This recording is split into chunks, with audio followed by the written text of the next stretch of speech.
ও ধর্মেন্দ্র হো ধর্মেন্দ্র মহাসুরেন্দ্র অল্লং জ্যৈষ্ঠং স্রষ্টাং পরং পুণ্যং অল্লার সল্লকং বর্ষ আল্লাং আল্লাং আদাল্লাং বুকমেকং আল্লাহ বুকানির ক্ষেতকম নমস্তে সেই নমঃ নমঃ অল্লাং সৈষ্ঠং স্রষ্টাং পরং পুণ্যং।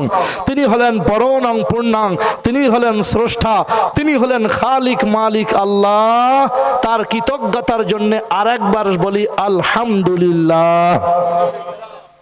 সময়ের স্বল্পতাকে সামনে রেখে আল্লাহ সুবহানাহু ওয়া তাআলার গুণগান এই পর্যন্ত স্টপ করে দিয়ে, নতুবা আল্লাহ আলহামদুলিল্লাহ রাব্বিল আলামিন, all praise is due to Allah, the name of most gracious, the most merciful, Malik ইয়াউমিদ্দিন, the Lord of Judgment Day, বিচার দিবসের যিনি মালিক, সেই প্রভুর প্রশংসা